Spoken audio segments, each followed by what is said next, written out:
fairly short. We're just getting kind of going here with all of the different things that we have to do each year. We got first fire drill in. We are working on doing some of our screeners that we need to do for different students. I did my first teacher evaluation last week. As Sammy mentioned, we have the CTE career fairs. We got about 600 kids coming into Caledonia on Thursday. We right now have 41 different businesses that are going to be present at that career fair. Anything from the military to I'm trying to think of all of them, to Ascentech, to EMT, fire departments, things like that. So anything that's CTE related. We use the back parking lot and also the gym space. So again, we have 41 booths right now. So all of our students, 9 through 12, will attend. We'll attend in 2 different groups just to keep the numbers a little bit smaller, but it's a great opportunity for our kids just kind of see what's available locally too.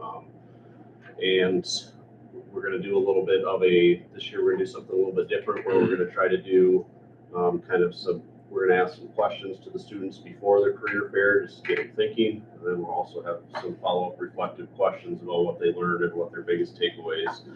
So each year we do this event, we're trying to build on that. And then as Sammy mentioned, we have homecoming week coming up next week. So we're starting to prepare for that.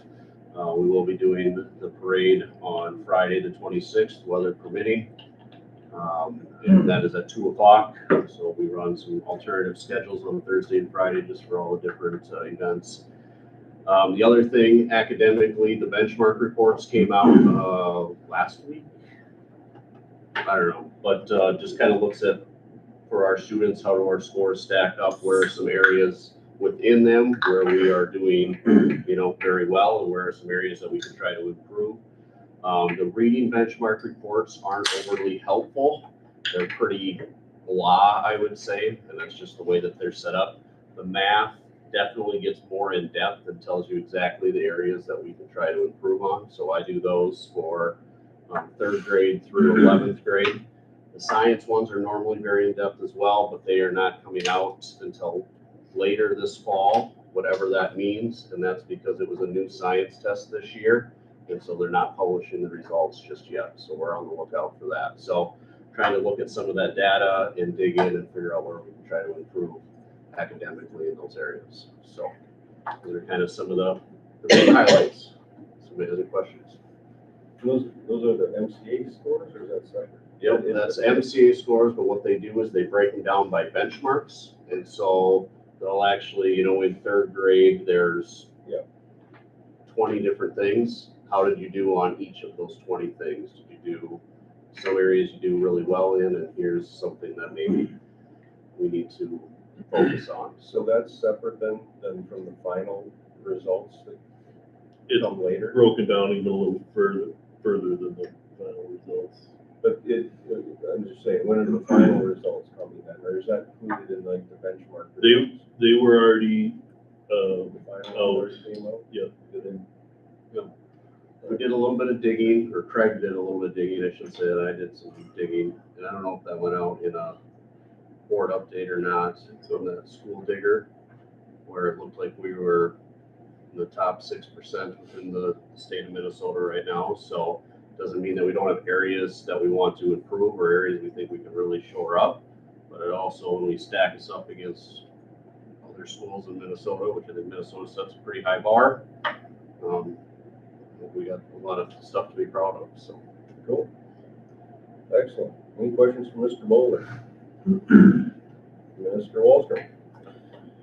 Yeah, just a couple fun things that have happened in the last couple of weeks.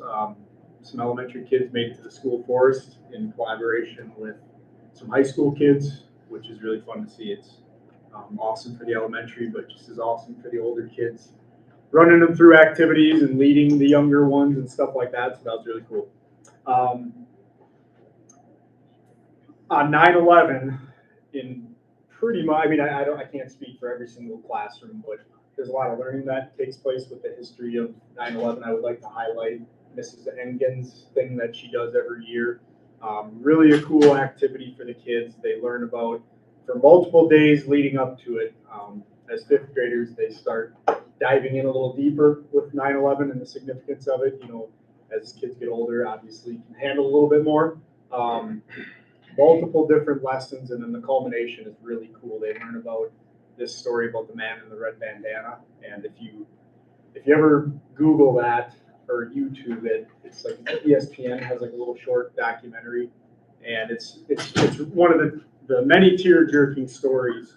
And then each kid gets a red bandana. They do 17 flights of stairs in honor of the guy who did that back in, yeah, My that daughter must be your did daughter's, that, yeah. so she loved it. So really a cool lesson. A huge example of how history can be taught in a really cool, meaningful way. So love seeing it. By our next board meeting, we'll already have our first parent-teacher conferences, which is pretty wild to think about, but ultimately just running full steam ahead now. The first couple weeks under the belt, all the learning of what does a school day look like and all of those things, assessments, but we're just running full swing ahead, full speed ahead. And credit to the staff. Every day I work with the group of people I work with, makes me very grateful. Shout out to the new teachers and new staff we brought on board. Miss Bruce is one of them. She's the special education teacher we hired and doing an amazing job. Huge addition to the team. Everybody's going above and beyond. So Awesome. Any questions for Mr. Wallstrom? All right, we'll skip Miss June for now, and if she pops in, she can do her thing. Ms. Durkee? Okay, been working, our ADSIS end of the year report is due this week. We have to have a student service hour spreadsheet, and they're very finicky on how that gets filled in. We also have an end of the year report that we have to submit. So I've been working on that the last couple of days. On Rotary meetings on September 5th, I spoke to the Rotary Club about our cop safety grant. I'll go into that a little bit more here and show you some of the things I did. But and on September 12th, Rachel Stackhouse reported on the new equipment in both of the kitchens and how the free lunches and breakfasts are going and some of those things. So thankful for her to coming to speak. I'll go into the COPS grant a little bit, and if I can, well, we talked about the distributed antenna system several times, but it is up and running in both buildings, and we got the fiber optic situation figured out, and that's working. We've had the police department come check it out, and the radios work. In fact, I think we were in your office with Officer Zender, and he was surprised he was getting interrupted on his radio when we were talking to him, because he usually doesn't work there. So now they work, so that's great. And then I will pull up the Centegix dashboard. And this is the high school, middle school, high school building, and it kind of shows all of the assets. And it's a little confusing, so I'm going to go in here and remove that. But it just shows the building, shows all the room numbers, and everybody has these safety badges. And if you click this 3 times, you could get assistance. It'll go to some of the responders that we have listed in the buildings. If you have a emergency where you need to activate 911, you push it multiple times and they will come. Officer Zender is one of our responders, so he would have access to this site as well. Let's see. I'm going to go in here. I'm going to remove the fire extinguishers. We have a lot of those but it shows where electrical shutoffs are, fire department connection, fire hydrant, thank you. Where all the card readers are in the buildings. Our police have card readers. They can see that. It'll also show where you are sick from. Yeah, so if I were to push this now, I'm going to switch over to the elementary, show you the elementary view. I'm not going to do it, but if I were to push this now, it would show that we are in room 162 right here. And then if I move, it will track me. So it'll show the position of the emergency. It shows the room number. It can show a satellite view. So if somebody were to go outside the building, you would still know where the person is. And I think, do you remember what they said? Is it a mile radius, 2 mile radius? I don't remember. It looks like it's a mile radius that's shown in their grid. So I'm guessing, I don't know if it'll work beyond that or not, but it'll show their grid. So if push the button and you evacuate the building and are in, D15, the police would know where that person is. So kind of cool that way. And it does work, because I did run down the hall, they tracked me, like, running through the hallways when we did a test. If I go to the administrative panel, I can look and see the badge health of everybody's and everybody's badge that we've given it to. Wanted to show you the alert types, and there are beacons like that one in every room.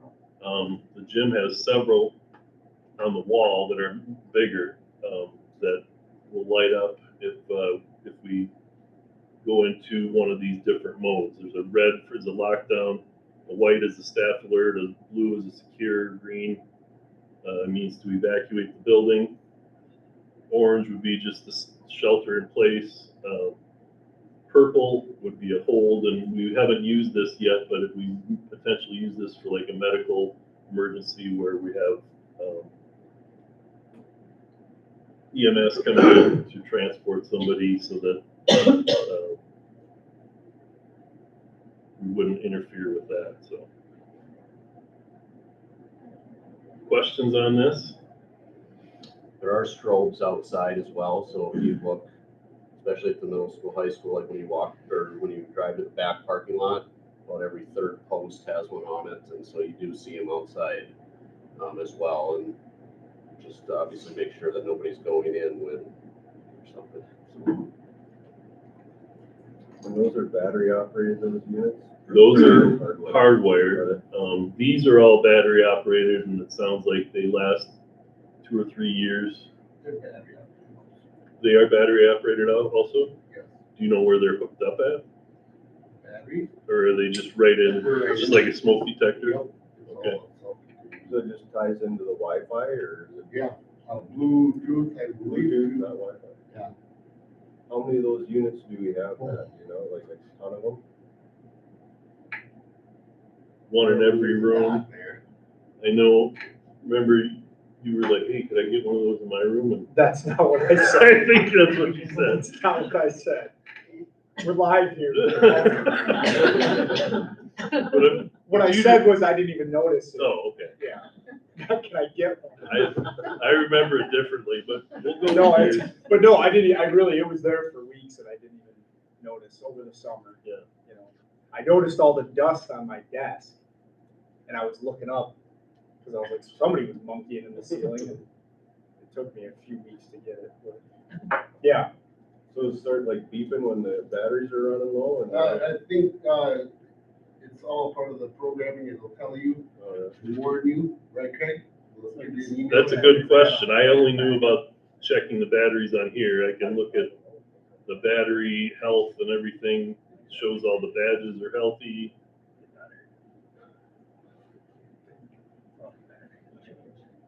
But I don't know about that. I'll have to find out about that. So their battery with the hardware backup, No hardware. no hardware at all? Yeah, I think they're trying to tell you it's 10-year battery. So 6 months. like those LED light bulbs, 18 years. So we'll have to find out about that. There's got to be a way we can check that. I'm gonna write this question down. And like the badges do register when they come each day, so we were able to find one. Yep. That hadn't checked in a couple days, and so we had to go talk to that person and say, where's your badge? Because it hasn't checked in. Oh, really? Maybe you're the one. Not yet. But yes, it will basically tell you the last time it checked in on our Wi-Fi. So I know, when I presented this to Rotary Club, there's obviously grandparents and parents on the Rotary Club, and they were pretty excited about having an extra safety layer there, so. Yeah, cool. Otherwise, I think we should be, fully complete. We still have one more year of, payment for, our police liaison officer, which was Mr. Wallstrom, now it's Mr. Bowler. That's kind of an interesting one because they're both kind of police liaisons with their officers as well as me, but that was written into the grant, so part of Nathan's salary this year will get coded to that, so pretty good. Doesn't help you any, same page, just coded differently, but.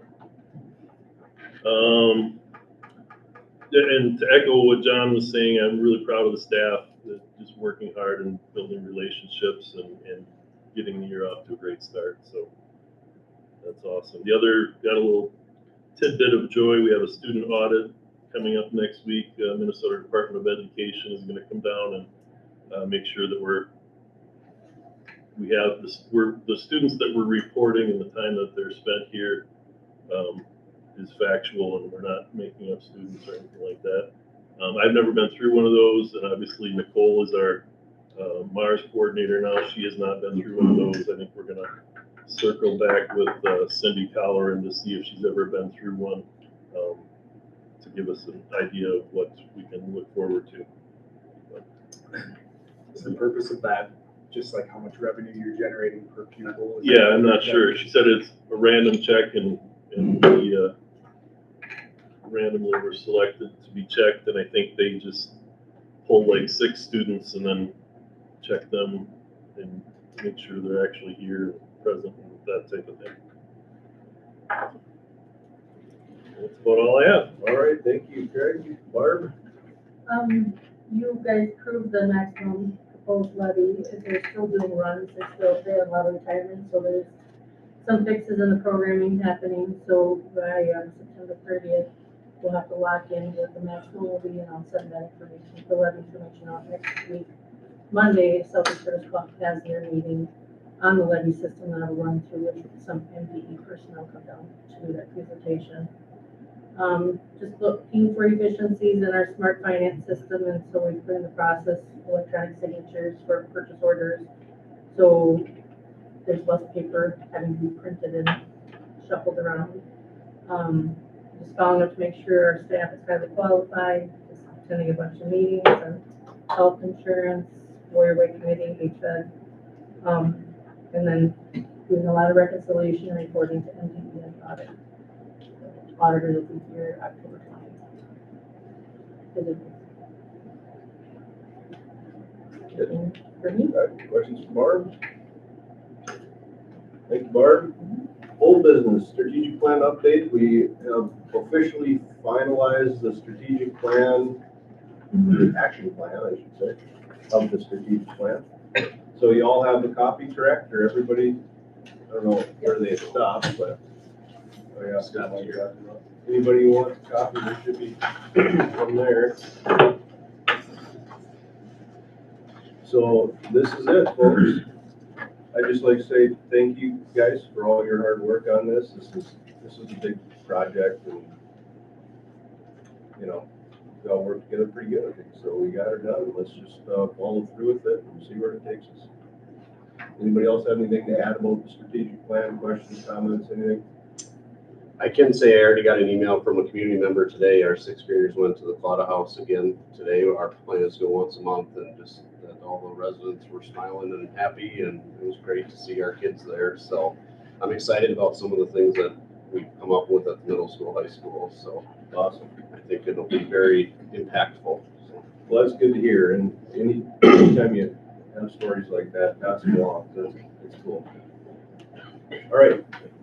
And as far as the HVAC is concerned, I don't remember. Oh, I'm sorry, Ms. June, do you want to do an update or? Sure. Okay, let's back up then. Yeah, sorry. Just had to wait for one kiddo to head out today. Take your I time. put my notes here. We mailed out the catalog, 2 weeks ago now, I think. I spoke last week at the community coffee break. It was good to just share with them what we have offered this fall.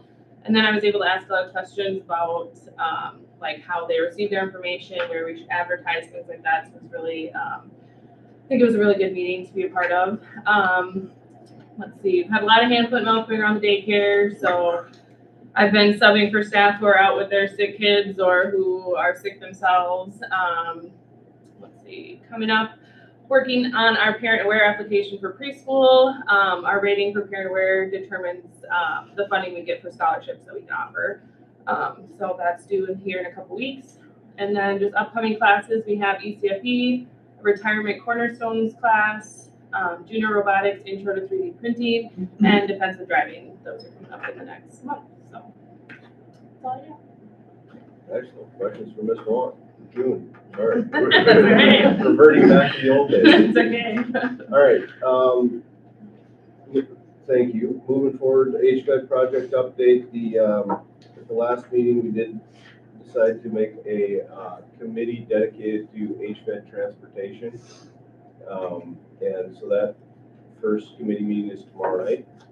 And Craig, you had your superintendent thing, didn't you? We did, yep. So what was the result of that?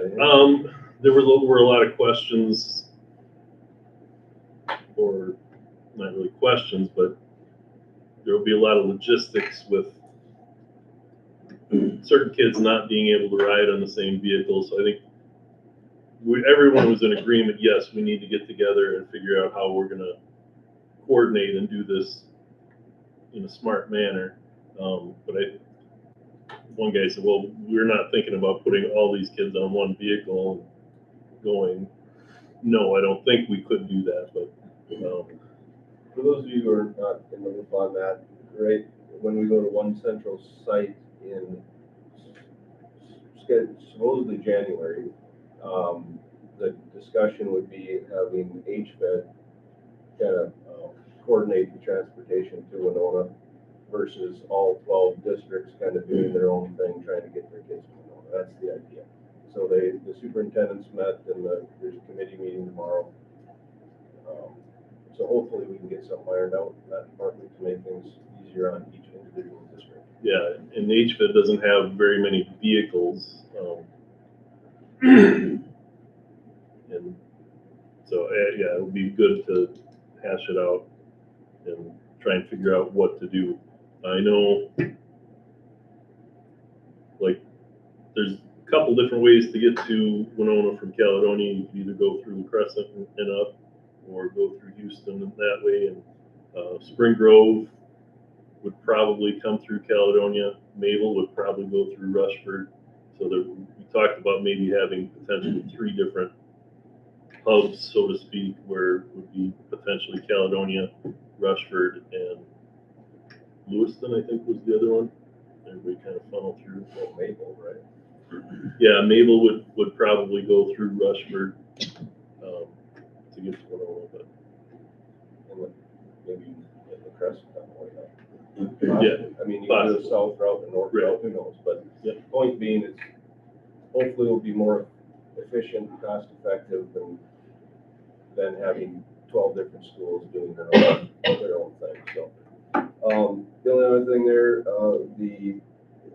Winona is paying for services from HVED, but they're not part of the 12 schools that are helping pay to renovate that building and so forth. So, they do pay a little bit of a premium. It's 10% premium on top of the services that they purchase from HVED.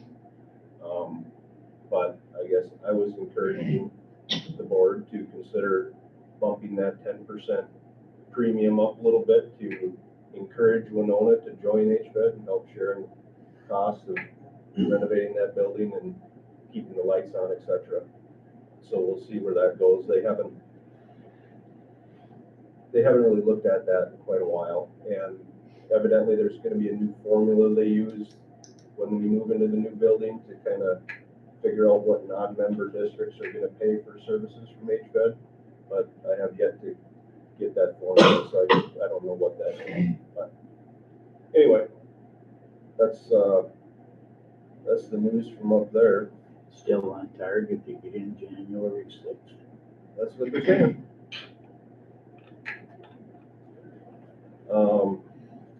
Okay, new business, nothing. Board member reports. Julie Getney, what's that? Spencer? Lee? Eric? All right, and, okay, so, I haven't done this in a while, so to go into closed session, we have to make a motion to go into closed session. We go into closed session, then we make a motion to get out of closed session then, right? That's all right? I'll move on the first one. Okay, so Spencer makes a motion to go into a special session to discuss a potential referendum. Derek seconds it. All in favor say aye. Aye. All opposed say no.